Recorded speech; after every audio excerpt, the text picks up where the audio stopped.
Bueno, pues entonces eso, lo primero, yo creo que la primera evidencia del fenómeno del COVID-19 es la importancia, la importancia que tiene el Estado para organizar digamos, una intervención inmediata ante un asunto completamente inesperado y conseguir el mejor rendimiento posible desde un punto de vista también sanitario, ¿no? Eso fue lo primero, yo creo, es decir, el reto que supone para el Estado. Por lo tanto, el Estado tiene que tener una capacidad de organización y una capacidad de, digamos, de respuesta muy grande. Así que la primera lección que nos da el COVID es que efectivamente la pandemia requiere un Estado suficientemente fuerte y capaz, organizado institucionalmente para afrontar ese reto. Eso de primeras.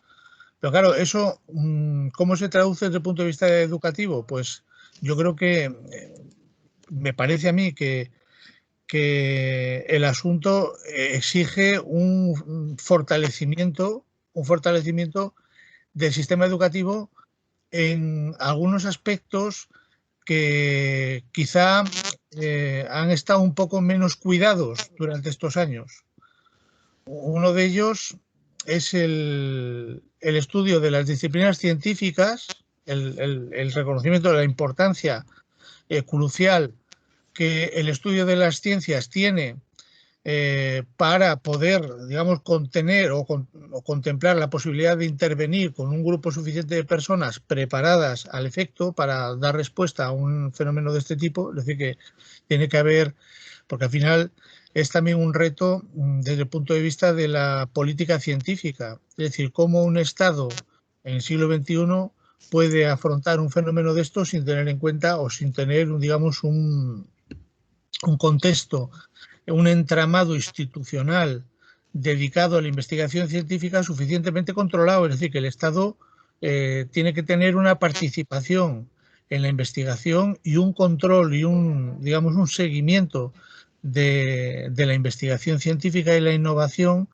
desde una perspectiva institucional y pública. Me parece a mí, es decir, que el Estado tiene que fortalecerse en la política científica, que tiene que considerar, aunque es ya una evidencia, aquello que se planteaba en el siglo XX, cuando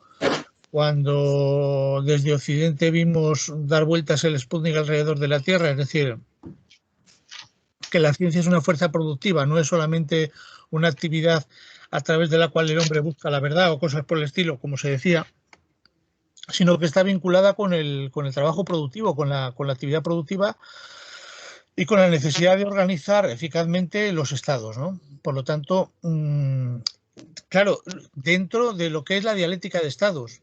Y aquí, efectivamente, tenemos otra experiencia también interesantísima. Es que, efectivamente, como se ha dicho muchas veces, la pandemia afecta a todos los estados, efectivamente. O sea, actúa igual sobre las clases sociales, actúa igual sobre los distintos estados, pero cada estado es el instrumento o la institución que es, digamos, mejor preparada para poder afrontar ese reto, porque no hay ninguna manera de afrontarlo de manera global, os dais cuenta. Es decir, aquí cada estado lo ha planteado de una manera diferente y entonces efectivamente se da uno perfecta cuenta de que la institución del Estado no es una cosa circunstancial, sino que verdaderamente estamos ante un invento muy poderoso. Alguna hablaba, yo creo que alguna vez se habla de eso, de el Estado como un invento como el de la rueda, es decir, es algo que una vez inventado no puedes desecharlo así por las buenas. Por lo tanto, aquel planteamiento original del marxismo, según el cual el fin último digamos, de la revolución o de los cambios políticos, lo que sea, la orientación hacia el socialismo tendría que ser la eliminación del Estado, pues tampoco lo veo yo por ningún lado. Al contrario, un reto de estas características, que es un reto que tiene que ver con los fundamentos biológicos del hombre, con la supervivencia de la especie, solo se puede afrontar desde una perspectiva, digamos, racional y científica a través de los estados que sean capaces de regular a las poblaciones, de controlarlas. Entonces, claro, en ese sentido, es verdad que el Estado es la institución fundamental, pero también es cierto que ante una situación de estas los estados se igualan, por así decir. Es decir, se hacen, por así decir, equivalentes o tienden a aproximarse, digamos, en la forma de dar respuesta a esto. Es decir, que un fenómeno de este tipo, que es universal, que afecta a toda la especie humana, por así decir, exige que los estados se ecualicen. Si no están ecualizados, que se ecualicen, es decir, que se aproximen a un estándar, por así decir, común, en el que todos ellos o cada estado tenga unos instrumentos muy parecidos, parejos probablemente, para hacer frente a lo mismo en función del número de población, en función de la organización del territorio, etcétera. Entonces, en este sentido, a mí me pareció curiosísimo y muy bonito y muy llamativo que a la hora, por ejemplo, de regular en los procesos de desescalada, cuando estábamos con lo de la pandemia, de repente aparecieron las provincias. Cuando todo el mundo se había olvidado de ellas, resulta que ahora la provincia, que es una regulación del territorio racionalista y basada en principios administrativos, prudenciales, poblacionales, incluso geográficos, de repente aparece como la figura más apropiada para regular una intervención estatal común en todo el Estado. Probablemente las distribuciones del territorio pues deben hacerse conforme también a parámetros racionales, os dais cuenta, no a parámetros, digamos, históricos o a parámetros de carácter cultural o incluso, qué sé yo, ideológicos o incluso fantásticos, sino que tiene que estar vinculada a la eficiencia en cuanto a la organización del territorio y de la población. No sé cómo lo veis. Entonces, en ese sentido, pues se están ecualizando los estados, claramente, eso es así. Entre otras cosas también en la necesidad de utilizar la ciencia. Entonces, claro, si se necesita utilizar la ciencia, pues ¿cómo repercute eso desde el punto de vista de la educación? Pues claro, lógicamente, la educación es una institución o un entramado institucional que está, digamos, en el proceso mismo de renovación y de actualización de la sociedad, porque al fin y al cabo, sin educación, los individuos no nos incorporamos a la vida humana, por así decir. Es decir, eso es el mecanismo universal a través del cual los hombres, los nacidos, se hacen ciudadanos, por así decir. Y por lo tanto, esos nacidos en el presente histórico, en las condiciones actuales y con los problemas y los retos que se nos presentan, como este, que es uno de los retos más brutales, casi de ciencia ficción, pues nos obliga a replantearnos el sistema educativo en unos términos que quizá no resulten muy políticamente correctos o quizá no resulten muy, digamos, muy coherentes con una de las líneas que se han estado practicando en el sistema educativo, que es la de digamos, moderar el esfuerzo, reducirlo en la medida de lo posible, aproximarse a una educación más amigable, más suave, menos vinculada al conocimiento técnico y a la destreza y al manejo de los conceptos y de los aprendizajes, menos vinculada a eso y más orientada, digamos, a la socialización, a la aproximación, a la integración y sobre todo al trabajo con valores y con elementos que tienen que ver con principios vinculados con la felicidad o el bienestar o lo que sea. Pero claro, en estas circunstancias, digo yo, que es necesario, digamos, sin descartar la importancia que puede tener, por supuesto, el entramado institucional educativo a la hora de socializar y a la hora de integrar a los alumnos en un ámbito de valores, en un ámbito de principios sociales, es muy importante insistir en la importancia de la gestión y el manejo de los conceptos, de los contenidos, es decir, la importancia, digamos, de aproximar a los individuos, a los nuevos individuos que se están incorporando al sistema educativo y por lo tanto también a la sociedad, en el manejo, adiestrarlos en el manejo y en el conocimiento exhaustivo de los conocimientos de las ciencias tal y como están ahora mismo desarrollándose y alcanzándose. Es decir, no podemos menospreciar la importancia de los contenidos, no podemos menospreciar la importancia del aprendizaje.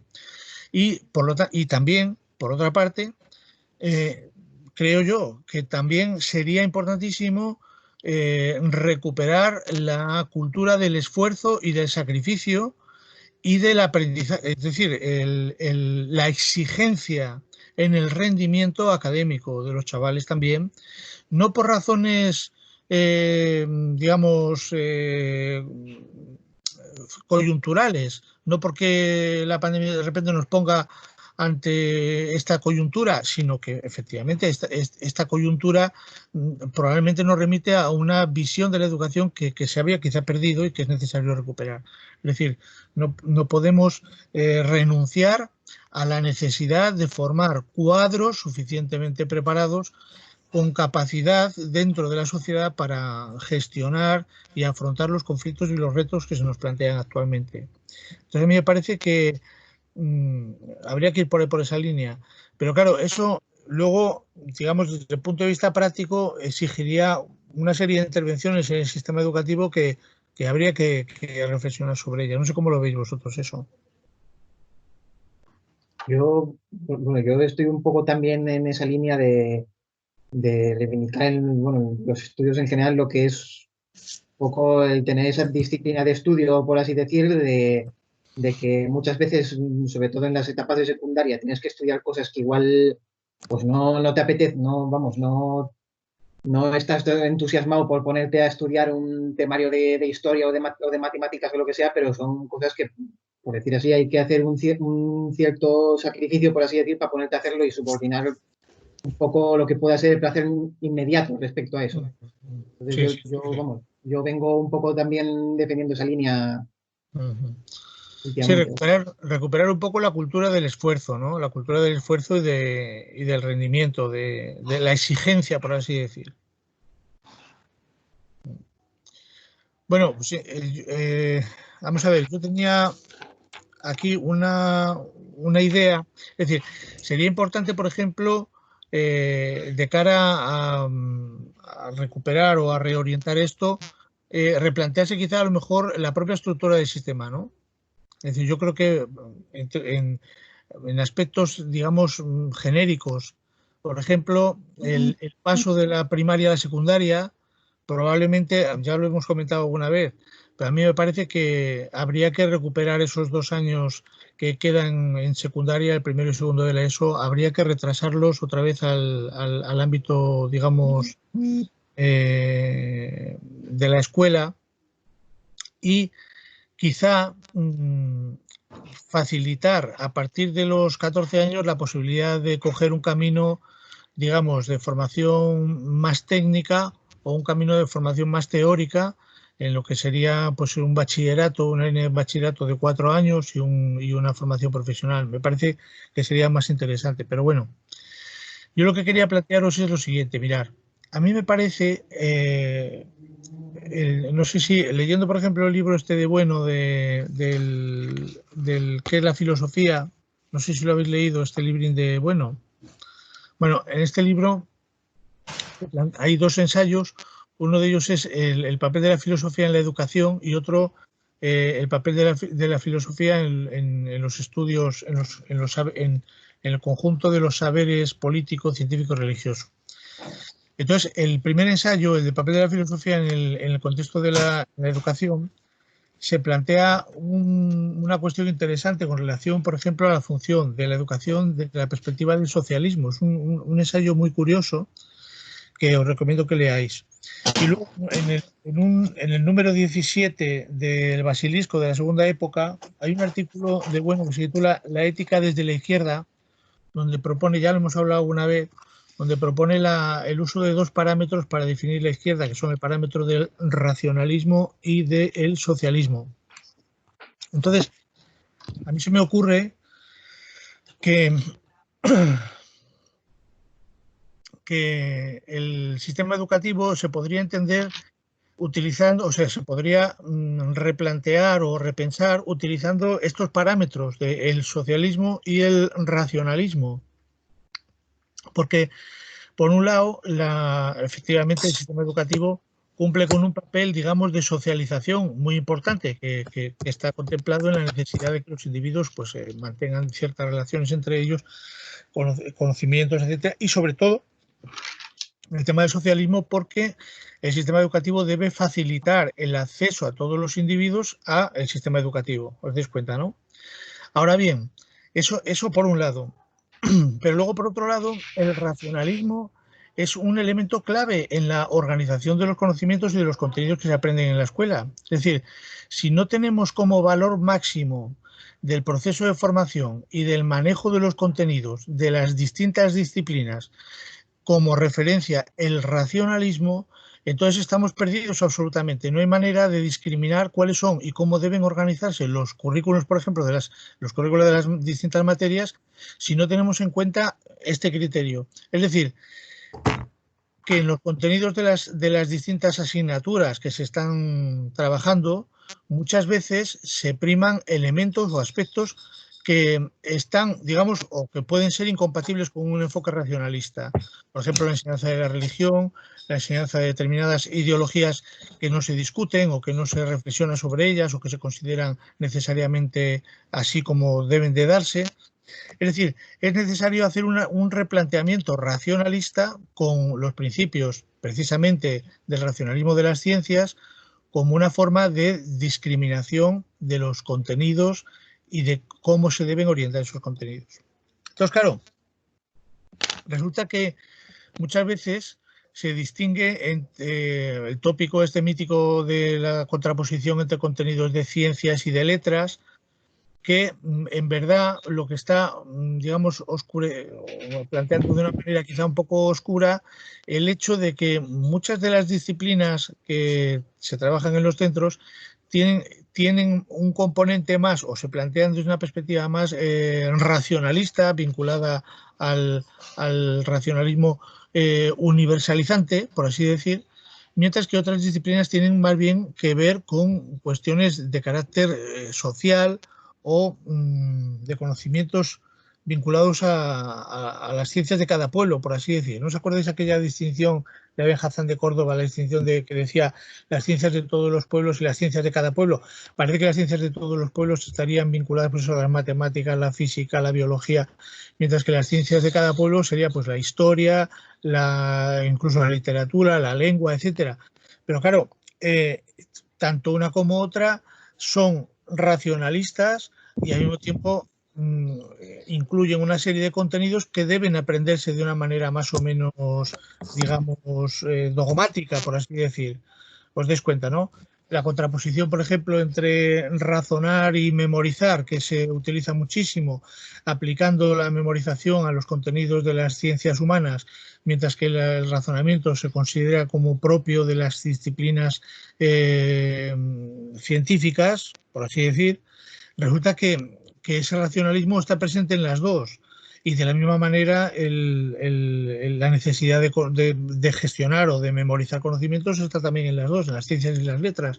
Es decir, que esas clasificaciones no son clasificaciones indiscutibles, sino que yo creo que habría que tratar de evitar en lo posible. Es decir, que en la formación secundaria, por ejemplo, quizá en la medida de lo posible, el bachillerato debería incorporar pues, una educación uniforme, para todos igual, no separada, no dándole la opción a los chavales de separar ciencias o letras o lo que sea, porque esa separación es una separación artificial que no responde digamos, a los verdaderos contenidos, a la naturaleza misma de los contenidos que se están estudiando y que, por otra parte, conduce a una separación en el proceso de formación de los individuos que me parece también muy preocupante.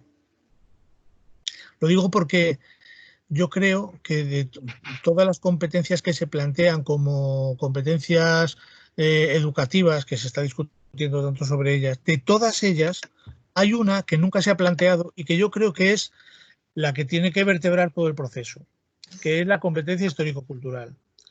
Es decir, la conformación de la conciencia del individuo como un ciudadano necesita un proceso de conformación de una competencia que se llama histórico-cultural, que tiene que ver con la articulación de los contenidos que se aprenden en un contexto histórico suficientemente amplio y la relación entre esos contenidos con las distintas, a través de las distintas materias, tanto lo que se refiere al aprendizaje memorístico como al aprendizaje operacional, por así decir.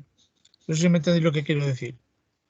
Es decir, la competencia histórico-cultural, por supuesto, no se plantea en ningún sistema educativo, pero yo creo que podríamos entender como una especie de espacio pedagógico, de espacio educativo, en el que el eje del racionalismo y el eje del socialismo estuviera a su vez articulado por ese otro eje de la competencia histórico-cultural, a través de la cual el individuo se va conformando como una persona en una sociedad de personas. Y por lo tanto, el hecho de que estás pensando en formar ciudadanos de un determinado estado, pero al mismo tiempo ciudadanos que sean, como decíamos al principio, que sean homologables, por así decir, en cualquier estado, os des cuenta. O sea, no se trata, es decir, ¿cuál sería el límite el dogmatismo límite ético de, por ejemplo, del racionalismo? Sería alcanzar la idea de un sujeto universal, un ciudadano del mundo, porque estamos hablando de un ciudadano que va a dominar unos conocimientos que se supone que son universales, pero al mismo tiempo ese ciudadano tiene que ser ciudadano de un Estado, por lo tanto tiene que darse también una conformación cultural, histórica propia y precisa de su tiempo, de su época y de su Estado, por así decir, ¿no? De la misma manera que en el límite el dogmatismo de los conocimientos, digamos, vinculados a su sociedad, a cada pueblo, pues estaría también en el fanatismo o en el dogmatismo religioso o en la aceptación acrítica de determinadas creencias o lo que sea.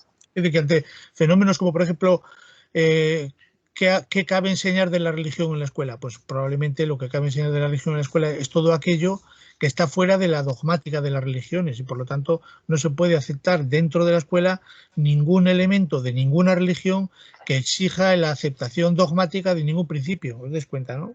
Entonces sería un poco esa idea. Entonces estamos construyendo, o en principio ese sería el reto de un Estado moderno, tendría que ser construir un sujeto, un ciudadano homologable, es decir, un ciudadano que siendo de un Estado y por lo tanto conociendo perfectamente el contexto social en el que vive y conociéndolo a fondo históricamente, por ejemplo, la enseñanza de la historia, también aquí lo mismo, en historia habría que limpiarla o purificarla de todos los componentes que se enseñan en historia que tienen que ver con el adoctrinamiento. ¿Os dais cuenta? El adoctrinamiento que sea incompatible con el racionalismo, por así decir, ¿no? Es decir, el racionalismo de un Estado que basa el principio de que todos los ciudadanos son iguales debe estar por encima de la exigencia que determinados sistemas educativos en determinadas regiones imponen de que un individuo se sienta diferente al resto por razones ideológicas de cualquier tipo o raciales o vete tú a saber. Es decir, todos estos intentos de adoctrinamiento a través de la escuela que rompen, digamos, la igualdad racionalista del Estado deberían ser erradicados necesariamente para conseguir ciudadanos homologables también a escala, digamos, internacional. Personajes o individuos formados en un Estado, pero que tengan una eficiencia y un rendimiento más allá del Estado de manera homologada. En este contexto, digo, ¿eh? No sé cómo lo veis. Es un poco liado esto porque lo tenía más pensado y preparado, pero me he liado un poco. Igual no me ha salido bien. O sea, sí, yo creo que o sea, lo que comentas Ayúdame. es muy certero e interesante, pero o sea, un paso previo a eso, yo creo que tendríamos que también pararnos a ver qué ocurre con las tecnologías y la educación, con las tecnologías y la pedagogía, qué papel juegan.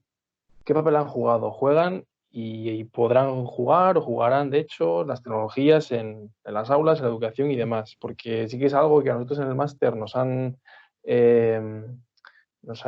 metido mucha cantidad de temas relacionados con las tecnologías, ha sido como muy transversal en todas las asignaturas el papel muy importante que tienen las tecnologías y digamos que el tema de la pandemia y del confinamiento, o sea, lo que ha hecho es casi, bueno, confirmar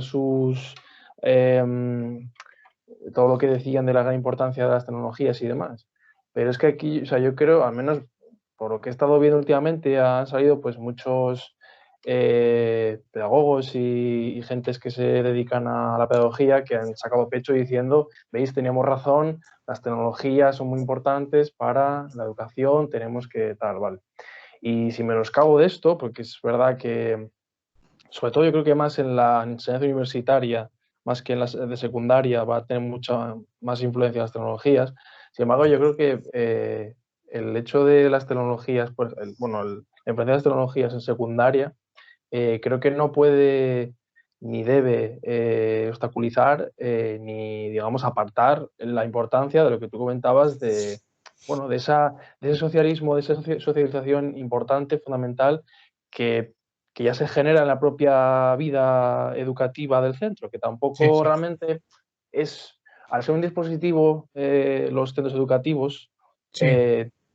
requieren de esa socialización, pero porque en su propia operatividad como instituto, como centro educativo, ya tiene esa socialización en sí misma. Entonces, la importancia fundamental de eso. Y ahí está, yo creo, o sea, lo que hay que centrarse es en cosas tan poco teóricas y tan tal como puede ser una exigencia de cambiar condiciones materiales económicas de los centros educativos. Es decir, quizás ampliar el número de docentes en los centros educativos para que en este corto plazo, en este próximo curso, haya más espacio entre, digamos, menos alumnos en cada aula. Es decir, reducir el ratio alumnos-profesor, que es algo que se lleva protestando mucho, pero que ahora realmente, al igual que la tecnología sí que va a ganar mucha importancia y mucha legitimidad a partir de ahora, esto también. Y creo que no se puede tampoco menoscabar, vaya. Sí, no, eso tienes razón, Cristian. De hecho, la idea era un poco, efectivamente, cómo consigues un mayor rendimiento académico de los chavales, pues evidentemente haciendo que las condiciones de trabajo, tanto para el alumno como para el profesor o el profesorado, sean mejores, sean más digamos, propias también de nuestra época. Se ha visto claramente que el Estado tiene capacidad para invertir, para dar un gran paso adelante cuando es necesario. Y en este caso yo creo que lo es, y además es una buena ocasión para establecer precisamente una nueva reorganización del trabajo en el aula que precisamente empiece reduciendo la ratio de alumnos por aula a esos 15 alumnos como máximo, que yo creo que es más que suficiente. Sería, además, de hecho, si no hubiera sido por la crisis del 2008, el camino que llevábamos era precisamente de reducir las ratios de manera explícita a esos números. Y ahora mismo es el momento. Yo creo que, es decir, si queremos un mayor rendimiento, un mayor esfuerzo, una mayor atención personalizada de los alumnos, un trabajo mucho más eficaz desde el punto de vista del aprendizaje, necesitamos reducir el número de alumnos por aula y, por supuesto, también en gran medida, yo creo que reorganizar también un poco los currículos de los currículos de las materias, también replantearse un poco el número de asignaturas de los alumnos por curso, porque a mí tampoco me parece, hay una cantidad de asignaturas en los cursos de la ESO, sobre todo, absolutamente desproporcionada. La ESO habría que eliminarla completamente, sustituirla por un bachillerato de 4 años para chavales que tengan, digamos, esa orientación, pero un bachillerato común con las materias reorganizadas de un modo más crítico, de un modo más crítico y racionalista también. Ahora os voy a plantear a ver lo que os parece. Y sobre todo ampliar espacios, hacerlos más versátiles, más accesibles y que los chavales puedan, digamos, desarrollar un proceso de aprendizaje más coherente y digamos, más sistemático y con un mejor resultado, con un mejor rendimiento al final, ¿no? Pero teniendo en cuenta que necesitamos formar a los individuos para hacerlos peritos en sus contenidos. Es decir, tenemos que dejarnos es decir, el sistema educativo tiene que estar orientado a la excelencia, pero a una excelencia que pueda, para la cual es necesario poner las condiciones para que cualquiera pueda alcanzarla o los que puedan lleguen verdaderamente a ella. Es decir, no escatimar esfuerzos en eso. Por lo tanto, yo creo que reducir el número de alumnos por aula es fundamental. Ahora, el tema de las nuevas tecnologías. Evidentemente aquí hay un tinglao tremendo porque hay muchos intereses, hay empresas multinacionales. Ahora mismo nosotros estamos aquí con Microsoft. Las empresas multinacionales están haciéndose de oro precisamente porque son capaces de sacar una cantidad de información de estas plataformas impresionante, individualizada, estructurada. Esa información pasa a formar parte de los Big Data, es decir, verdaderamente aquí tenemos un problema grave. Ahora bien, también es cierto que estas plataformas ahora mismo están funcionando, están dando un servicio que tiene mucho que ver, yo creo, que en esos dos parámetros de socialización y de racionalismo y de aprendizaje. Claro, estas plataformas para la transmisión de contenidos pueden funcionar muy bien, porque de hecho te permiten incorporar desde el punto de vista multimedia un montón de informaciones y acumular todo tipo de materiales multimedia que son precisamente los que más permiten o nos ayudan mucho a aproximar los contenidos al alumno, ¿no? Pero claro, el aspecto de la socialización, del trabajo operacional, sobre todo de la cooperación, eso queda completamente vacío aquí. Es decir, aquí lo que tenemos son ordenadores y pantallas, y conexión a Internet.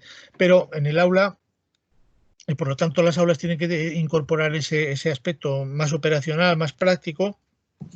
En el aula no hay toda una dimensión, digamos, operacional, práctica, concreta, en donde también es importante que el alumno desarrolle esas capacidades racionalistas también ligadas al cuerpo como un sujeto operatorio.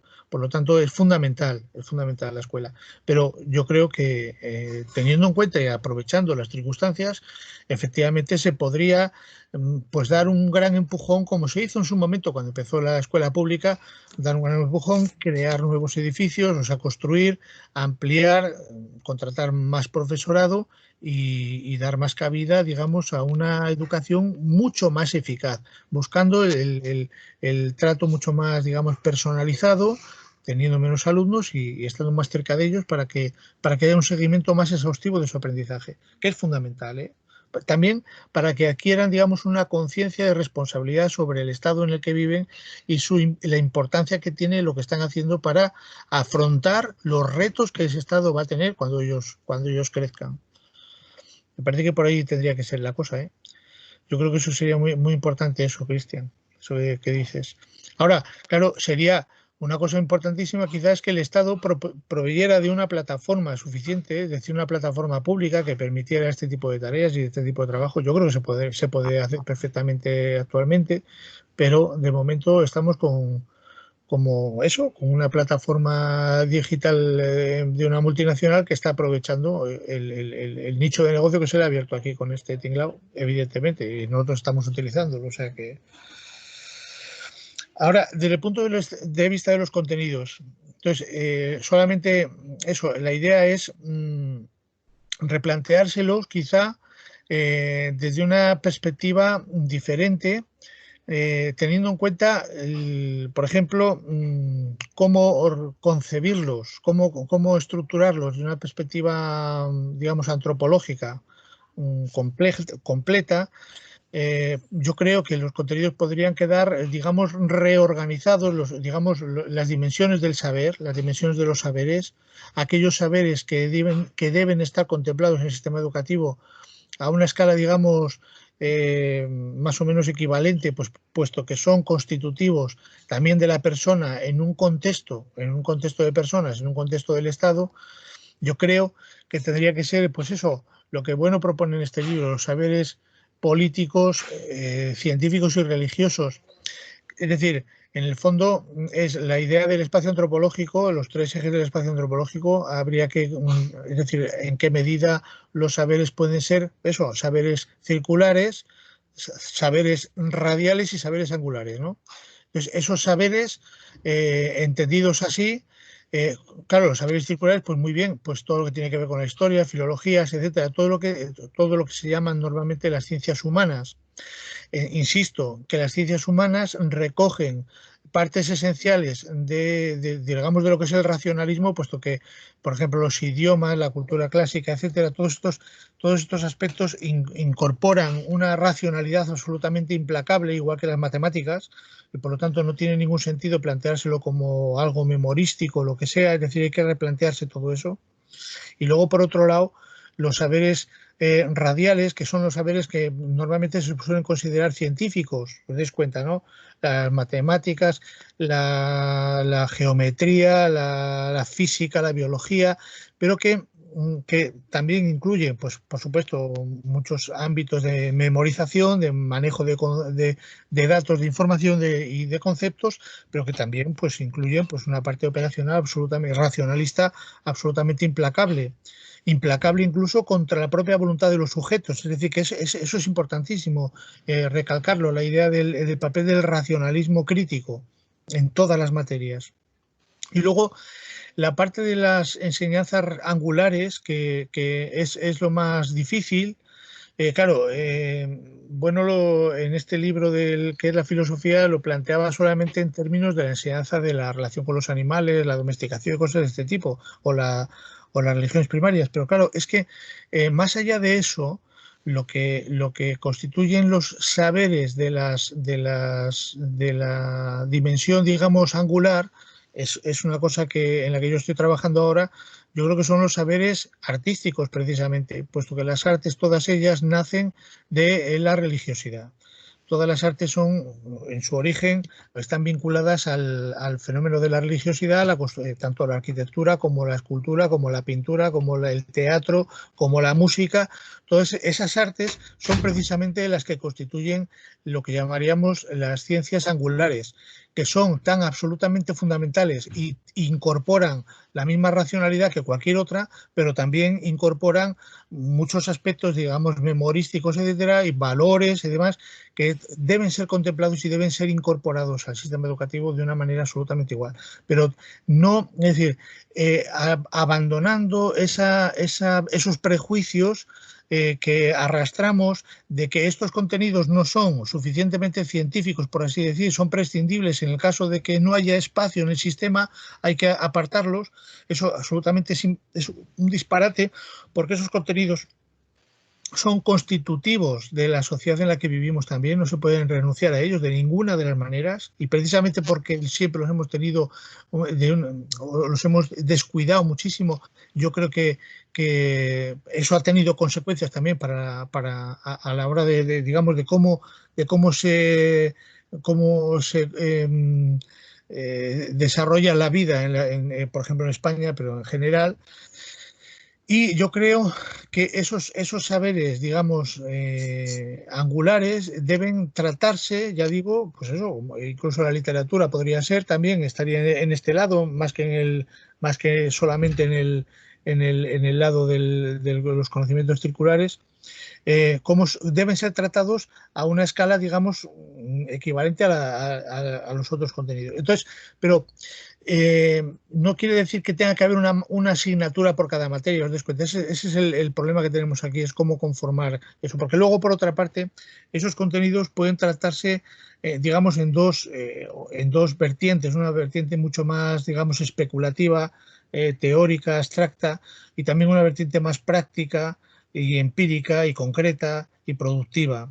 Y por lo tanto, ¿en qué medida quizá ese modelo podría servir, digamos, para reorientar o para construir digamos, dos dimensiones del proceso educativo, que podría ser retomando un poco lo que es la tradición de la formación profesional y los bachilleratos, para seguir caminos paralelos, pero dados a una escala diferente, desde un punto de vista mucho más práctico, productivo, y desde un punto de vista más teórico, especulativo, lo que sea.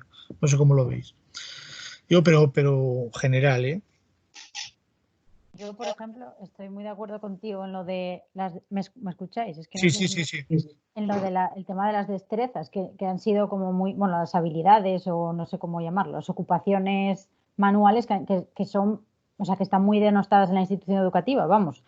Pero, sin embargo, la propia ley educativa reconoce, digamos, que las competencias no se pueden entender sin entenderse como un saber hacer, o sea, un saber hacer algo concreto, no algo abstracto. Entonces, en ese sentido, yo lo que vi mucho o veo mucho en la educación es que los contenidos se plantean como súper desconectados de esa parte concreta, operacional, práctica. Y entonces que en cierto modo las dos están relacionadas. O sea, esa parte abstracta más teórica está absolutamente conectada con la otra. Entonces, que igual había que empezar a plantear esa parte abstracta de contenidos más cercana a su parte concreta, ¿sabes? Y plantear un poco o sea, los institutos también como talleres, o sea, talleres de competencias. O sea, la competencia lingüística no es algo teórico, es puramente práctico. O sea, es saber hablar, saber escribir,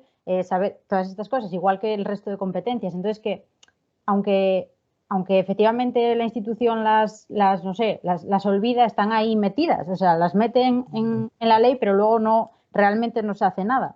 Entonces también se puede apelar un poco a la autonomía no digo que sea responsabilidad del profesor, que no, pero también se puede apelar a la autonomía que tiene el profe para hacer las unidades didácticas, por ejemplo, intentar en la medida de sus capacidades y de sus condiciones incluir esa parte, o sea, conectar en la medida de lo posible esas cuestiones abstractas a lo concreto, a lo operacional, como tú dices, etc. etc. Y por ejemplo, también cuando hablaste de lo de la educación más técnica, estoy totalmente de acuerdo contigo, pero a la vez a mí defender eso también me lleva a defender que no puede existir una técnica sin una valoración ética de esa técnica. Entonces, que además de educar en la técnica concreta, la filosofía ahí resalta también por su papel importante, de que no basta con la técnica sola, por así decirlo, sino que hay que acompañarla de una reflexión ética y de unos valores. O sea, que en ese sentido no son incompatibles la técnica y los valores, aunque igual ahora predomina más todo lo contrario, o sea, tienen que ir de la mano, o sea, porque el compromiso con la teoría solo lo adquieres a través de la práctica. O sea, entonces, en ese sentido, que no están desconectados los valores de la técnica ni la ciencia de, por ejemplo, de lo que nosotros tenemos, que son valores éticos, que es lo que nosotros damos. Entonces, que es compatible, aunque parezca que no es compatible. Y luego otra cosa que se me ocurrió y que quiero decir, porque si no se me olvida, es que, o sea, a mí, la pregunta que se me planteó durante toda este estado de alarma es la pregunta que tratamos muchísimo en clase y en las asignaturas del máster, que ¿es posible la educación en casa? Una garantía de educación pública potente también, porque, bueno, yo creo que esto también es algo claro, que hasta que no entras en lo que es la educación como tal, o desde más allá de ser alumno, sino desde otra perspectiva, te das cuenta de que en verdad hay un montonazo de secundaria y universidad y tal, esos alumnos, alumnas y tal, que en su casa tienen problemas muy serios para llegar a fin de mes o lo que sea, y tienen que ambos padres estar trabajando y claro, tienen que quedarse con los abuelos o familiares y tal, y claro, no es lo mismo que si tienes suerte de que tu padre, tu madre, pues tengan que tengan cultura de estudio o que hayan estudiado una carrera o lo que sea y te puedan dar alguna técnica de estudio y que esté encima de ti, por así decir, bien. Si no es el caso, mal vamos. Y claro. Eso es interesante, eso que comentáis es muy interesante porque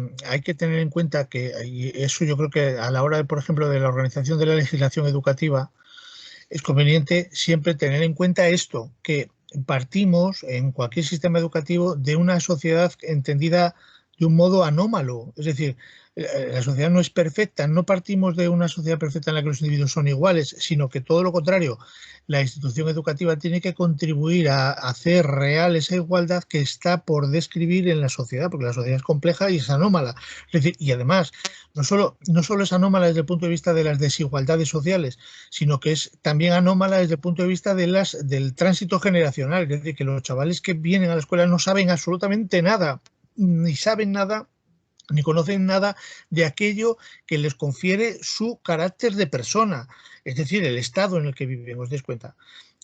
Bueno, pueden haber aprendido, por supuesto, en su casa muchísimas cosas, pero el sistema educativo desde el principio tiene que tener en cuenta eso, que debe de ser un instrumento de igualación en cuanto a las posibilidades que cada uno va a tener después desde el punto de vista de su formación para salir adelante desde el punto de vista productivo, laboral, etcétera. Aunque no es ni debe ser la función de la escuela formar como se está planteando ahora simplemente para hacer una profesión o para dedicarte a un trabajo, ¿no? Es decir, el aprendizaje, el conocimiento, la conformación de una persona en el siglo XXI no puede estar solo ligada a su eficiencia desde el punto de vista laboral a la hora de terminar. Es decir, es importante que tú encuentres un trabajo, evidentemente, pero la formación de la persona que tiene que contemplar el legislador a la hora de concebir un sistema educativo no puede centrarse en eso, ni puede hacer caer a la sociedad en esa trampa. Es decir,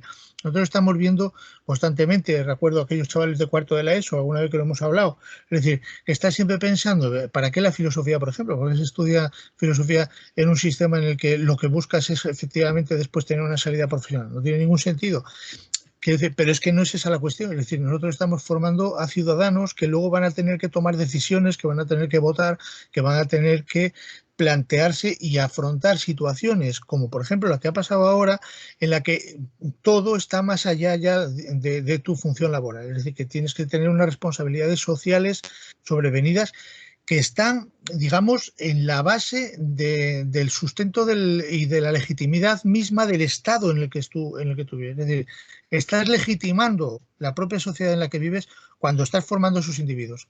Es decir, si podemos decir que tiene alguna función el sistema educativo, no es tanto la de formar trabajadores, sino la de fundar una legitimidad del propio Estado en el que esos individuos se incorporan al sistema educativo, para que luego siga funcionando, por así decir. Es una tarea de recurrencia, por así decir, del sistema. Y esto que dices, Cristina, es interesantísimo también, me parece, porque yo pensaba también que si, es decir, a la hora de plantearse, por ejemplo, el despliegue del currículo, te das cuenta, ¿no? Desde la infancia hasta la adolescencia, hasta que acaban en la secundaria, pues yo creo que estos parámetros de socialismo y racionalismo están precisamente dispuestos desde una perspectiva un poco también temporal, es decir, los aspectos más importantes de los primeros años son en la socialización. Sí, luego ya... y menos el aprendizaje de contenidos, destrezas y digamos, rendimiento, te das cuenta. Mientras que a medida que vas subiendo, vas abandonando esa función socializadora para centrarte en la formación explícita, técnica, precisa y en el conocimiento y manejo de los contenidos, ¿no? Es decir, ese es un proceso de despliegue. Aquello que decía Quintiliano, me recordaba lo que decías en las instituciones de retórica, es decir, ¿qué es mejor, educar al niño en la escuela o en casa? Evidentemente en casa para aquellos que puedan hacerlo, pero los que no pueden tienen que llevarlo a la escuela. Pero sobre todo, aunque tú puedas tenerlos en casa, educados, etcétera, es importantísima la socialización, más allá de esto, ¿no? Es decir, la socialización porque, pero bueno, eso en ese contexto, en el contexto actual, evidentemente la socialización es fundamental porque lo que estás es intentando fundar un Estado, una sociedad en la que las desigualdades no tengan un fundamento estrictamente económico, sino que tengan que ver pues con las formas distintas de organización de la existencia que cada uno tiene. Es decir, pero sobre la base de la igualdad de oportunidades que tiene que dar precisamente el sistema educativo. Es decir, el sistema educativo tiene que seguir siendo o debe recuperar su función de ascensor social que abandonó hace mucho tiempo, ¿no? No estamos aquí solamente para mantener y digamos, hacer casi endémicas las desigualdades, sino intentar romperlas completamente, intentar romper las barreras que las familias han ido adquiriendo a lo largo de unos años de dificultades económicas y demás. Eso el sistema educativo tiene que intentar romperlo como sea, romper esos techos de cristal que cada familia o cada estrato social se le van poniendo por delante, ¿no? Yo creo que además que para que tenga esa función se tiene que dar un papel bastante grande a los contenidos. Exactamente. Una formación en contenidos bastante potente para que esos contenidos no estén, por así decir, monopolizados por las escuelas concertadas y privadas y que, pues, que las escuelas públicas, igual, por dar un vamos, igual una tendencia que hay a dar un papel demasiado muy fuerte a lo afectivo, a lo emocional, etcétera. Eso actúa en detrimento de los contenidos y entonces pues las familias de clase trabajadora que tiene que llevar a sus hijos a escuela pública pues se encuentren con que no se forman unos contenidos potentes y que al final pues incluso los puestos de trabajo, lo que sea, los puestos sociales en general, que tienen que ser ocupados que requieren un cierto nivel en contenidos, como puede ser, bueno, de cualquier puesto en la universidad o lo que sea, o de física, de ingeniería, etcétera, pues acaben, o de élites políticas o lo que sea, pues acaben siendo ocupados por gente que ha podido llevar a sus hijos a colegios privados. Sí, que está legitimando la recurrencia de las élites y de las desigualdades, ¿no? Entonces, romper esa legitimación precisamente por la vía del esfuerzo. El esfuerzo y el rendimiento académico es el único que te puede, que puede romper eso, ¿no? Incluso dar unos... Las ocupaciones más técnicas también necesitan una formación fuerte. Claro. No solo ingenieros, físicos, sino todos los trabajos mecánicos, todos los trabajos técnicos. Sector terciario. Sí. Lo que pasa es que yo creo que a lo que se está, y esto lo veo de manera muy clara por al menos en quienes forman a los que formarán en el futuro, o sea, quienes forman a los docentes futuros, creo que en lo que están y en lo que creo que están muy, muy metidos es en el tema de digamos, fomentar la creatividad, la flexibilidad. De hecho, hasta hace poco los correos que nos mandaban de la propia facultad, en todos y cada uno de ellos nos decían que, bueno, que fuésemos flexibles y tuviéramos paciencia y no sé qué, pero sobre todo eso, que fuésemos flexibles ante lo que pudiese ocurrir.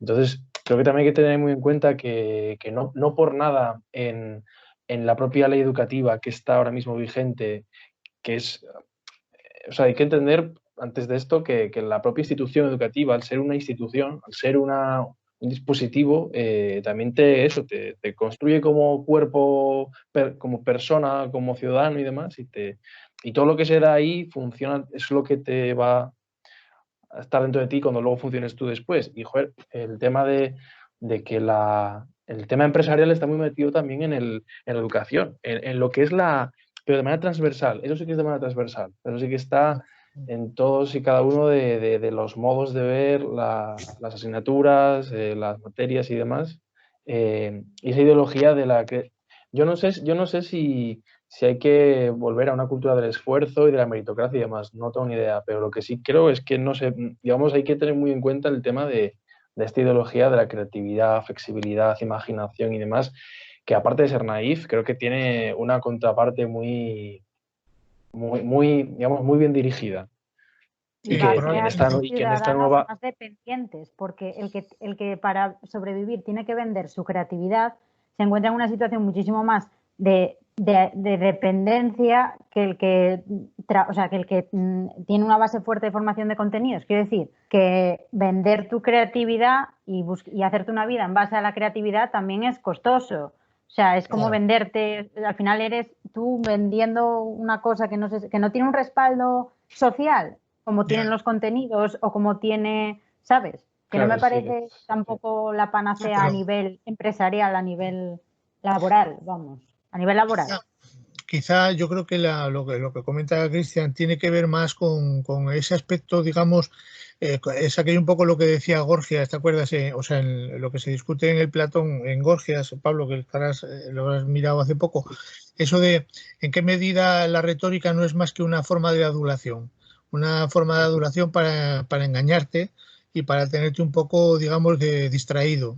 Entonces, claro, si tú entiendes el sistema educativo como un lugar en el que la forma de afrontar el fracaso escolar, por ejemplo, es la distracción, por así decirlo, o la adulación, de tal manera que tu falta de esfuerzo, de rendimiento o de exigencia se entiende como una manera de ser que debe ser respetada dentro de los parámetros de igualdad, respeto, etcétera, lo que estás haciendo es una trampa, porque de alguna manera estás condenando a los individuos a mantenerse dentro de los límites de su incapacidad, por así decirlo, de su incapacidad, digamos, para el esfuerzo, para el rendimiento. Entonces, eso, claro, tiene el peligro de aquello que decía Hitler, acuérdate, tenemos que condenar a las clases inferiores al privilegio de la... dice, no, vamos a conceder a las clases inferiores el privilegio de la ignorancia. Es decir, bueno, yo te voy a mantener, te voy a adular, vas a creerte que está muy bien lo que te pasa, vamos a comprender lo que te pasa también, pero a cambio de eso tú no te meneas, es decir, tú mantienes, es decir, estás reproduciendo las distancias sociales de las que partes, porque te están bloqueando la posibilidad, porque luego el sistema no te da alternativa, no te da una alternativa, digamos, de despliegue de tu... Pero también es verdad que eso ocurre porque quizá los centros están masificados, porque no hay capacidad, digamos, para afrontar una atención individualizada en serio en las materias, porque no hay posibilidad de que los profesores puedan atender de una manera eficaz y dirigida, y porque no hay una armonía, digamos, sistemática en los fines hacia los cuales tenemos que dirigir el trabajo, ¿no? Que yo creo que eso es muy, muy importante. A mí me parece que una de las cosas que pueden ayudar, yo creo, al afianzamiento del aprendizaje y a la formación, tiene que ver también un poco en concebir los cursos académicos, por ejemplo, como distintas manos de pintura que se hacen sobre la misma superficie, te das cuenta, fortaleciendo y reforzando los contenidos, pero no necesariamente, es decir, profundizando en ellos, insistiendo en ellos, pero manteniendo una cierta coherencia con el tiempo, es decir, evitar saltos o asignaturas nuevas que aparecen de repente, sino intentar armonizar un poco los currículos de todos los cursos, de todas las materias, para que se vaya profundizando de una manera más o menos armónica en función del desarrollo de los chavales, de tal manera que se adquiera, ese sería el objetivo, esa competencia histórico-cultural, es decir, que un individuo sea capaz de identificar una figura, un elemento, cualquier cosa, dentro de un contexto histórico, dentro de un contexto cultural, dentro de un contexto, digamos, complejo, para comprender de una manera, digamos, más versátil la realidad en la que se encuentra también. No sé cómo lo veis. Bueno, ¿qué os parece? Dime, Cristina. No, que yo sí estoy de acuerdo totalmente con todo lo que has dicho. O sea, que también, o sea, bajo todo esto que estamos hablando está la cuestión de que en realidad la educación es una cuestión de Estado.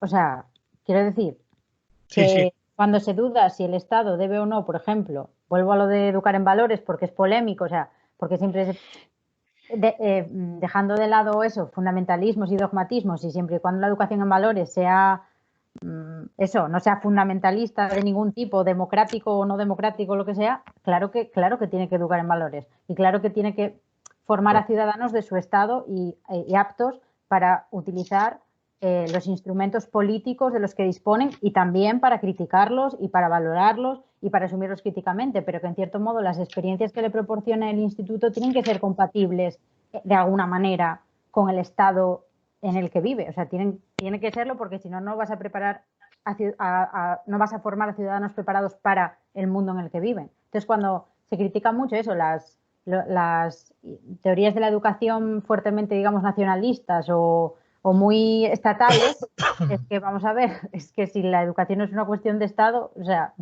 ¿de qué es? O sea, quiero decir. Claro. Es como una especie de dialelo. Sin Estado no hay educación y sin educación no hay Estado tampoco. Pero es el Estado el que la tiene que establecer.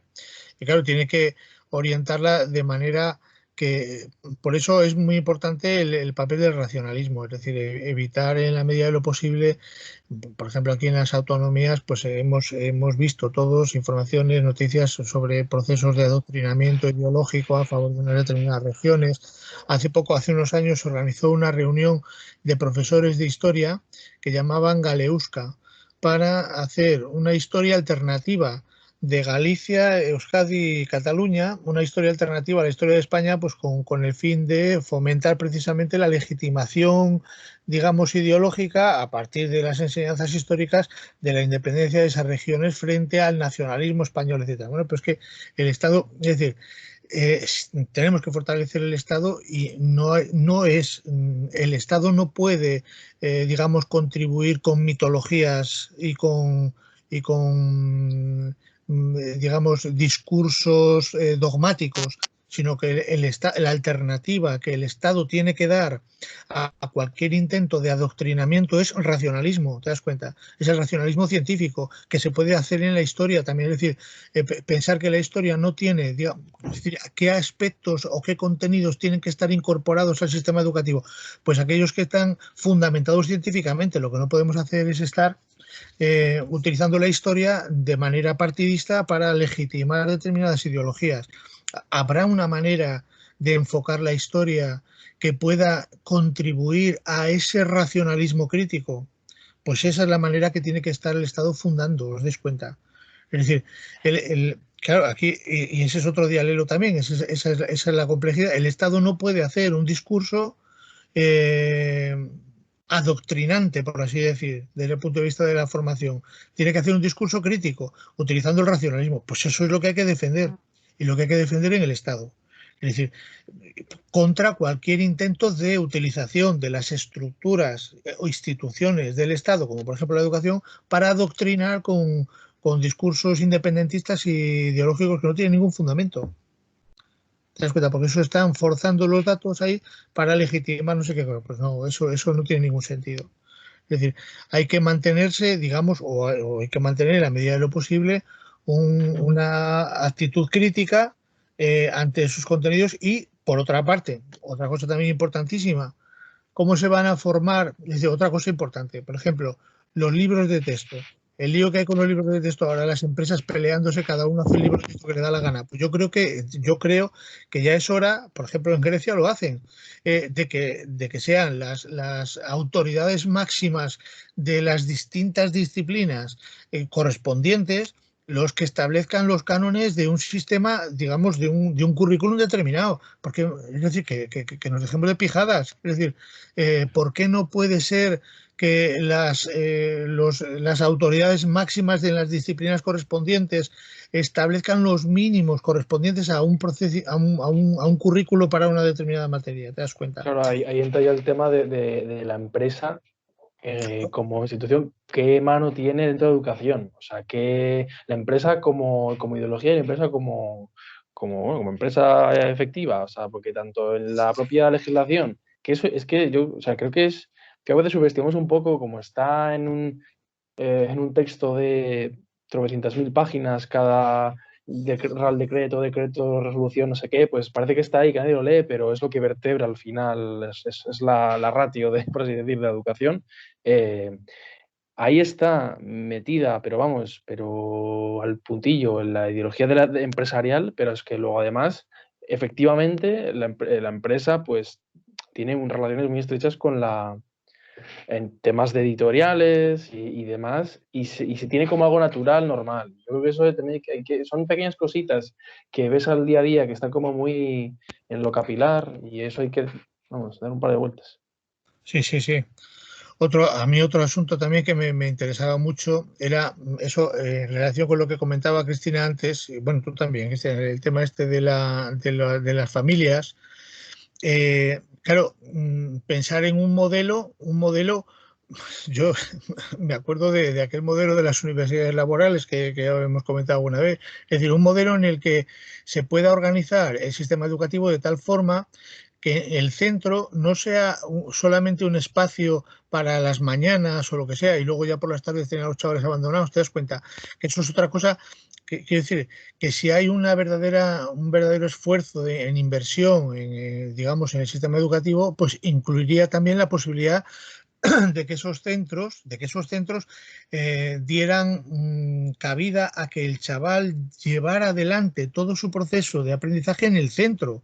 Precisamente, no con las nuevas tecnologías en casa, sino que tuviera un espacio allí, digamos, en el centro por las mañanas, con un horario de otra forma, porque 6 horas por la mañana a mí me parece una cosa disparatada, porque, entre otras cosas, es decir, habría que replantearse un poco el asunto, quizá distribuir menos asignaturas por las mañanas y algunas asignaturas por la tarde con otros horarios. Por ejemplo, no tiene ningún sentido que una disciplina como, qué sé yo, plástica, por ejemplo, pues tenga 50 minutos, igual que puede tener una disciplina como matemáticas. A lo mejor en plástica necesitas más tiempo, pues porque los procesos de trabajo son diferentes, la preparación de las clases es diferente y requeriría quizá una forma de afrontar el trabajo pues con otros horarios y también en otra franja horaria. Es decir, incluso la educación física y demás. Es decir, hasta qué punto incluso la posibilidad de que el centro ofreciera un horario para el estudio asistido por profesores, de manera que el chaval no tenga que buscarse la vida a la familia llevándole, porque claro, ese es otro problema. Es decir, las familias se buscan la vida con clases particulares dependiendo del dinero que tengan, si tienen o no tienen dinero para costeárselo. Entonces estamos haciendo, nosotros por la mañana parece que en el instituto estás allí como el funcionario que pone los límites que tiene que cumplir el chaval, luego lo mandas para casa y que prepare en la academia para cumplir esos límites porque allí no puede. entonces el que lo paga pues lo consigue y el que no pues no. Es decir, esa lógica, que es una perversión completa, tiene que acabar también. Es decir, tiene que estar en el centro la posibilidad de que el chaval vaya allí, haya una atención, unos horarios de estudio donde se le sigue, se le ayuda o se le orienta en el trabajo, etcétera, etcétera, pero de manera general. De manera general. Es decir, Claro, que para sea... eso habría que reconsiderar el centro educativo, o sea, el instituto como algo mucho más amplio entonces. Y tendrían que, claro, como un sitio en el que tú no solo vas, recibes información y te vas, sino que un sitio que habitas y que Eso hay es. relaciones y yo eso lo veo perfectamente, ¿eh? Porque de verdad, sobre todo en sitios como precisamente el Rosario de Acuña, que es un barrio, o sea, está en un barrio de Gijón, periférico, que los chavales viven por ahí cerca y yo no sé si hay por ahí, no recuerdo si hay algún centro tipo algún Ateneo, alguna cosa así cerca, pero podría transformarse tranquilamente en algo así, Claro, claro, claro. fácilmente, sin ningún tipo de gran tal. Y eso es realmente, esas son las cosas que hacen comunidad, por así decir. Exactamente, exactamente. Sí, un foco académico, es decir, es un lugar donde puedes, claro, activar un poco la vida de los centros Sí, más allá de lo que es la clase, ¿no? Y más allá de lo que es que también, por ejemplo, que sea presentaciones de libros, seminarios, reuniones, etcétera, algo que se pudiera que pudiera hacerse en circuitos a través de los centros y demás, todo eso sería muy interesante también, desde el punto de vista de la contribución a la valoración del conocimiento y del trato con los claro. conocimientos, más allá del estricto interés práctico y finalista con el que tú puedas iniciar los estudios, ¿no? Pero yo creo que eso a nivel de centro, o sea, que aunque debe cambiarse estructuralmente la institución educativa para que esto mejore, a nivel de centro se podrían llevar a cabo proyectos de innovación de todo esto que estamos hablando, de digamos de dinamizar el centro y de por las tardes hacer todas estas cosas que estamos hablando. Lo que pasa que claro, el problema es que va a ser algo al final voluntario, que nadie te va a reconocer y que claro, ni siquiera se lo...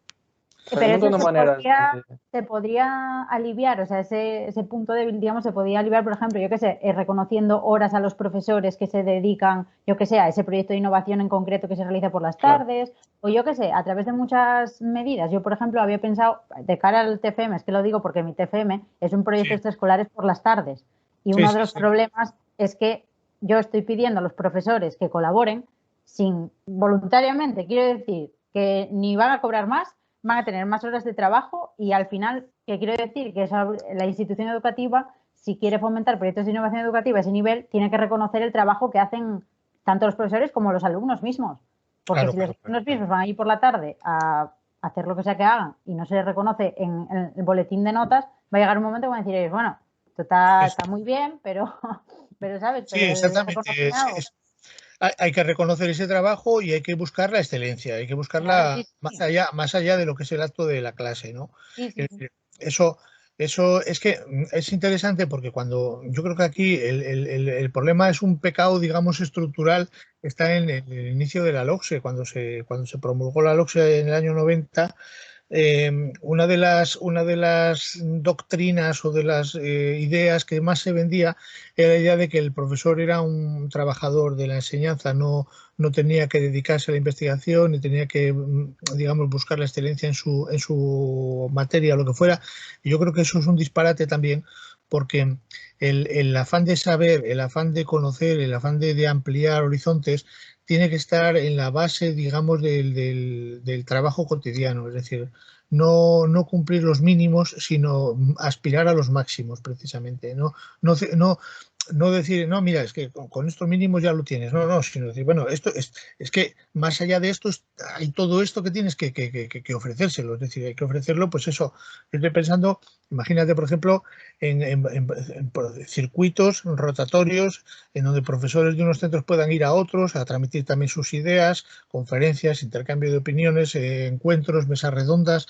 Es decir, muchas cosas digamos, del ámbito académico que se han abandonado completamente porque también hay mucha burocracia interna, pero además hay una limitación, hay un encorsetamiento en el horario, en sus horarios matutinos o vespertinos, pero horarios encorsetados al fin y al cabo, con una enorme cantidad de asignaturas que además aparecen, claro, como son muchas asignaturas, tienen muy pocas horas cada una. Total, todas las asignaturas se van incrustando como con idea, digamos, de rellenar lo que a cada político de turno le corresponde o le interesa, ¿no? Bueno, pues a mí me haces un hueco para esto, me haces un hueco para el otro. Y entonces vamos rellenando eso de tal manera que al final el horario es un galimatías. Hay alumnos que acaban el curso sin saber el horario que tiene, porque es un horario disparatado, un montón de asignaturas ahí, y que no ayuda para nada, es decir, mantienen el desorden y la desorientación constantemente a los chavales. Es decir, hay que reducir todo eso, simplificarlo, ampliar los currículos de las materias para que no sea necesario meter más materias además, utilizar materias más genéricas y sobre todo yo creo dar la posibilidad a partir de la primaria, a partir de los 14 años, de que un chaval pueda desarrollar una formación profesional que hoy por hoy están a un nivel, porque la formación profesional en España, los módulos y todo esto están muy bien, muy avanzados, pero dar la posibilidad de que un alumno pueda coger esa carrera académica profesional, de formación profesional, y orientarla como un curso completo que le pueda llevar incluso hasta la universidad, como se hacía antes en la ley del 70. Es decir, de tal manera que no sea, es decir, que no condicionemos o que abandonemos este encorsetamiento de la ESO, que hace que todo el mundo tenga que pasar por ese embudo, y permitir a los chavales, digamos, diversificar un poco su alternativa sin que eso, sin menoscabo, por así decir, de la exigencia en el rendimiento en función de las materias que exija, porque que elija, os dais cuenta, ¿no? Porque tú puedes exigir un rendimiento académico excelente en matemáticas, pero también lo tienes que exigir en historia o lo tienes que exigir en qué sé yo, en cualquier disciplina técnica. ¿Vale? Otra posibilidad también sería acercar a la ESO a la formación profesional. En vez de habilitar dos caminos separados, aún existiendo, reformar, digamos, los currículos y acercar los currículos de la ESO, en cierto modo, de alguna manera, a la formación profesional. No sé si me explico. Sí. Sin que sean dos vías, digamos, contradictorias, en plan o formación profesional o tal, sino una ESO más conectada con la formación profesional también, ¿eh? De hecho, fíjate que la ESO, cuando se planteó con la LOGSE, precisamente, se ofrecía como alternativa a eso, a la situación de formación profesional y bachillerato, porque se suponía que la formación profesional era discriminatoria con respecto a bachillerato. Pero precisamente yo creo que es más importante despejar esa duda, despejar esa ideología absolutamente falsa y absurda que dice que la formación profesional necesariamente tiene que ser inferior, por así decir, a la formación de los bachilleratos, ¿no? No, simplemente, es decir, tú sigues una línea más de formación teórica, tiene sentido además, tiene sentido, y otra formación más práctica que, sin embargo, ahí puedes decir eso o puedes plantearlo tiene que estar conectadas, porque claro, puedes decir, bueno, con la otra. Exactamente. En los dos sentidos. En el bachillerato tienes que incluir aspectos técnicos y en la formación profesional tienes que incluir aspectos teóricos, necesariamente, eso por descontado, Un o problema que hay, históricos, yo creo, ideológico más amplio, que es de las relaciones entre trabajo manual y trabajo intelectual. exactamente. Se prioriza el trabajo intelectual cuando, bueno, por ejemplo, o que se llama intelectual, un intelectual se le llama pues a un escritor, a un historiador, a un filósofo, pero no se lo llama a un mecánico, a un ingeniero, cuando son tan Sí, intelectuales el como los a un escritor otros. no es ingeniero, trabajador aunque manual. sea tan intelectual, Se quiere exactamente, unos o a un conceptos ahí médico. que no tiene ahí Sí, y tan importantes o más como los otros. exactamente. Entonces, mira, en ese sentido, Pablo, tiene más futuro la formación profesional que la ESO, Sí, sí. porque al final, evidentemente, por más pegas que le pongas, digamos, la formación técnica práctica es absolutamente fundamental. Pero bueno, ¿qué os parece? ¿Lo dejamos aquí o sí, Ahora, no? una cosa que Pablo, sí, habéis dicho cuando hablaste de la adulación del Gorgias, que me vino a la mente que eso incluso cuando se considera, incluso muchas veces, algunas veces, cuando se dice que los contenidos se tienen que aproximar, que se tienen que centrarse en los intereses subjetivos del alumnado, que en parte es lo mismo que es el tema de la adulación del Gorgias. Es exactamente buscar igual. atender al decirle al individuo lo que quiere escuchar, ¿verdad? Centrarse en el placer más que en la virtud, en lo que es mejor. Entonces, cuando igual muchas veces sería mejor, yo creo, que incluso forzar en cierta medida a los alumnos a que se ajusten a esos contenidos, por así decir, con una racionalidad común, objetiva, un ser de Sí, ciencias, sí, historia, filosofía, etcétera, que no en sus intereses individuales. Y exactamente. muchas Eso veces es incluso esos intereses se moldean por el propio ejercicio de acostumbrarse y de estudiarlo. Que tú muchas claro, veces claro, claro, te claro, interesa, vamos, te empiezas a interesar por una cosa cuanto más sabes de ella. claro. Bueno, pero Pablo, también es verdad que la retórica y oratoria, o sea, es esencial en cualquier práctica docente también, ¿eh? O sea, Sí, sí, ahí, No, o no, sea, que eso es está una... claro. no solo por la oratoria, es por, vamos, o sea, por ejemplo, en el Gorgias se habla de la oratoria, pero se habla también del arte culinaria, de tal, o sea, es más bien Sí, sí, centrar los contenidos en los intereses del alumnado, que muchas veces, pues, o sea, pues van a estar totalmente lejanos de, como es normal en chavales de su edad, de lo que son la historia, las matemáticas, la física, etcétera, pero que es la claro. idea de, en cierto modo, forzarles también a que tienen que estudiar eso. Pero a nivel pedagógico, o sea, digo a nivel de que ellos, o sea, sí, a nivel pedagógico, a nivel de estrategia para que ellos aprendan esos contenidos, no tanto transformar los contenidos, sino que sí que puede ser que ese arte de seducir, porque al final es el arte de seducir, que Sí, sea sí, válido a nivel pedagógico, sin eso que por eso supuesto. signifique que tú estés transformando los contenidos, sino que tú, como además de filósofo, eres, no sé, docente y tal, seduces con esa información que tú tienes, objetiva, científica, seduces a nivel pedagógico para que se acerquen a ello. Yo lo veo más Sí, así, la Claro, pedagogía, como el arte de sí, sí, sí, seducir, sí. es como la política, o sea, es al que tú, alumnado. Sí, No, claro, eso está claro. O sea, tú tienes ahí es decir, hay estrategias de aproximación al alumno para que aprenda. Eso es una cosa. Pero lo que estaba Pablo diciendo es sí, más bien el hecho de cómo organizar, es decir, qué grado de exigencia se le va a hacer al alumnado en función de los contenidos. No, no, claro, tú no puedes llevar un claro, currículum Yo para que recuerdo, no por le ejemplo, guste al alumno. esa es la adulación que es políticamente nefasta, Sí, sí, porque sí, yo lo entiendo. estás condenando al individuo a que no se salga de su esfera, por así, a que no salga de los límites que él ya arrastra, porque esos límites se le han practicado en casa, se le han practicado en su contexto social, y cuando llega al centro lo que hay que hacer es romperlos. Pero esos límites, romperlos requiere esfuerzo, es igual que lo del mito de la caverna. Es decir, sí, eso es. para que tú puedas llegar a liberarte, tienes que hacer un esfuerzo y ese esfuerzo es tremendo y te cuesta. Y claro, lo más fácil es dejarte sentado ahí. No, vea, no te muevas. Si tú no lo necesitas, si total, ¿para qué te va a servir? No, mira, tú quédate ahí Sí, no sentado es que no pasa importante. nada. Eso es. Pero claro, eso es un disparate, eso Sí, sacrifica sí. a la sociedad. Bueno, pero ¿para qué vamos a enseñarle a los chavales la restauración cuando en lo que están pensando ellos es en salir salir luego al pasillo y hablar con los amigos, no sé qué tal? Vamos, a mí, yo eso es contra lo que voy, a mí eso me parece un disparate. Claro, eso es la adulación. Esa adulación Es la adulación, totalmente. pues, como a ti no te interesa, entonces, y sin embargo, el sistema es obligatorio, te das cuenta lo de la ESO, ¿no?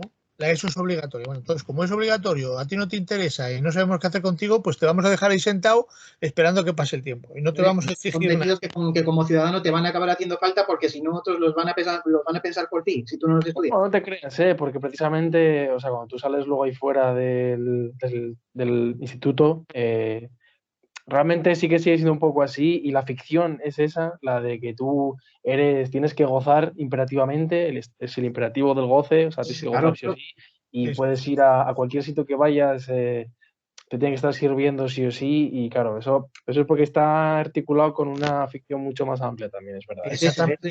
Es promover una forma de vida que te acaba llevando a la ignorancia y la esclavitud intelectual. Exactamente, te acaba convirtiendo en un esclavo. Pero entonces, o sea, ahí la clave es que, claro, esa es la inercia que llevábamos en España hasta ahora. Pero yo creo que este fenómeno de la pandemia, joder, lo cambia todo. Sí, Es decir, sí. es una alternativa, es digamos, una oportunidad, digamos, de replantearnos las cosas. Es decir, ¿por qué un médico tiene que ganar menos que un futbolista? O qué sé yo. Todo ese tipo de problemas que de repente nos saltan a la cara y pues joder, vamos a ver, ¿tú qué quieres? ¿Formar más médicos o más futbolistas? A mí no me parece mal que haya futbolistas, me parece fenomenal. O Pero joder, camareros, vaya, o sea, que eso que o también... camareros o lo que sea, pero es igual, pero tú tienes que preparar a la gente para algo más grande, para algo que tiene que ver con la conformación de una sociedad más libre, más igual, más versátil y con mayor capacidad de, digamos, de afrontar estas cosas. Es decir, es un reto para toda la sociedad y por lo tanto yo creo que es la mejor oportunidad, porque claro, daros cuenta que reformas de estas sociales radicales solo ocurren cuando hay una tragedia, una desgracia, una guerra o cualquier cosa. Bueno, pues nunca hemos tenido nada parecido o una oportunidad como desgraciadamente la que se nos ha planteado ahora para verdaderamente espolear un poco el sistema y cambiarlo. Es decir, yo creo que llevamos muchos años de adulación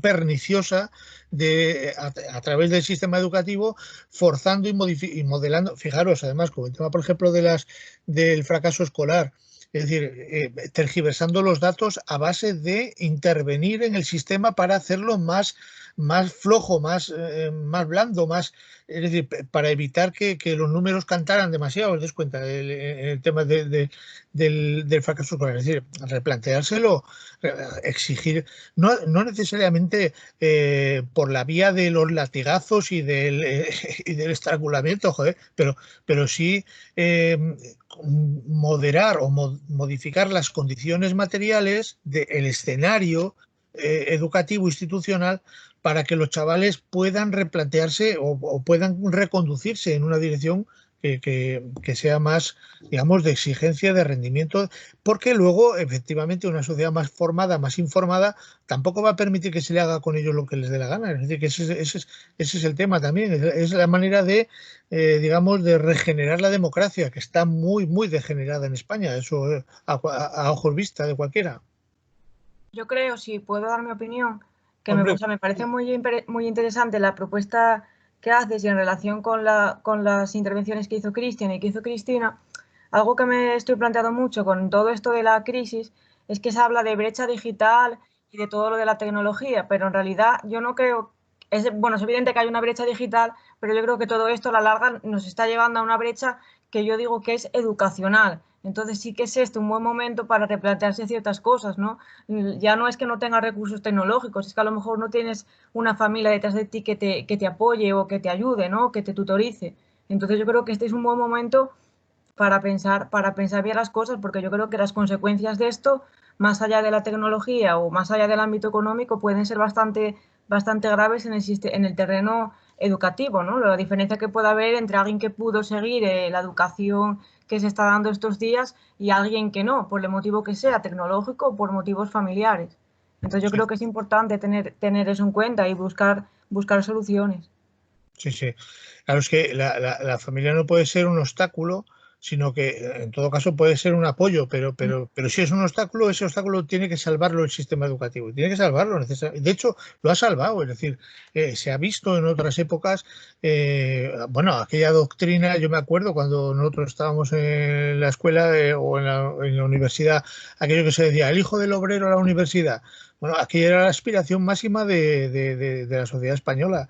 Sin embargo, ahora, en fin, ya no, esa aspiración de conocimiento, no de la función práctica, digamos, profesional que pueda tener el aprendizaje, sino el conocer por el conocer para, digamos, gestionar mejor las relaciones sociales, gestionar la democracia, afrontar los retos y los conflictos que se nos plantean socialmente. Todo eso requiere un aprendizaje y un dominio, un conocimiento y una voluntad de aprender.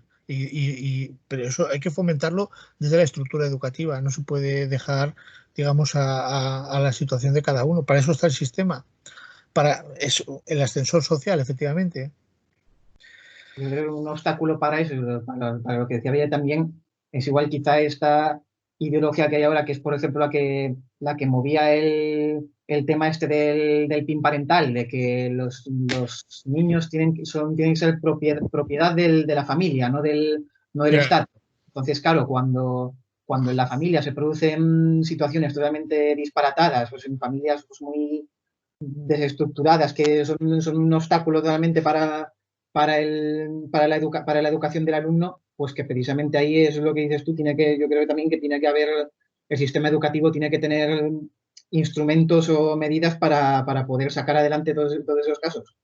Claro, por eso es muy importante lo del racionalismo, porque claro, hay familias pues que están educando a sus hijos en creencias religiosas, en perspectivas que son completamente irracionales, que pueden ser perniciosas. El Estado no puede entrar ahí. El Estado tiene que actuar con respecto a esas situaciones utilizando el racionalismo fundamentalmente. Es decir, no puede dar cabida a todos esos particularismos vinculados a dogmatismos y creencias, porque si no, esto es un galimatías, es imposible, no se puede. Eso, por ejemplo, se discutía, ¿qué hacemos? En clase de religión damos clase a todas las religiones posibles dentro del centro. Un profesor de Islam o otro de cristianismo, otro de protestante, otro judío. Es decir, no, ese tipo de cosas el Estado tiene que prescindir de ellas, es decir, tiene que contribuir a una enseñanza racionalista que esté por encima de esas discriminaciones o de esas limitaciones que se impongan familiares, que pueden ser religiosas de otro tipo, y también incluso, pues eso, por supuesto, económicas, sobre todo, ¿no? Desigualdades económicas, aquello de las desigualdades económicas se planteaba precisamente porque las sociedades eran mucho más homogéneas entonces, desde el punto de vista de las creencias, pero ahora que son totalmente heterogéneas desde el punto de vista de las creencias, es más importante que nunca que el Estado actúe con un racionalismo crítico universal, porque si no es imposible tampoco sacarlos de ahí. ¿Vale? Entonces, pero yo creo que eso es una cosa que hay que plantearse, claro. A uno te puede acusar de dictador o qué sé yo, es que estas cosas son muy... Esa libertad que quieren reivindicar de las familias de elegir la educación va muy por la vía de la libertad para ideologizar a los alumnos también y que no tenga muchas veces que confrontar lo que le enseñan en casa con otras ideas, otros puntos de vista que puedan enseñar en la escuela o que puedan defender sus compañeros o lo que sea. Exactamente, ese es el caso aquel del juicio del mono, aquello que contaba Stephen Jay Gould, la película esta de Heredarás el viento, o sea que hemos hablado alguna vez. Claro, ahí es lo mismo, es decir, el alumno va a la escuela, se le está enseñando la teoría de la evolución y los padres denuncian al profesor porque no respeta sus creencias. Bueno, pues no las respeta, es que no las puede respetar. Es que el racionalismo educativo tiene que estar por encima de eso.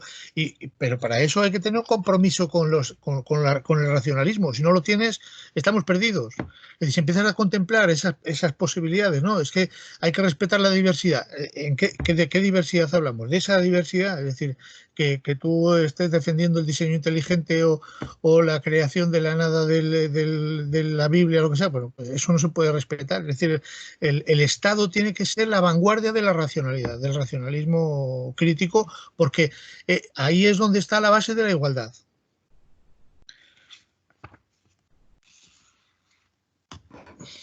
Tengo aquí un texto de Bueno que...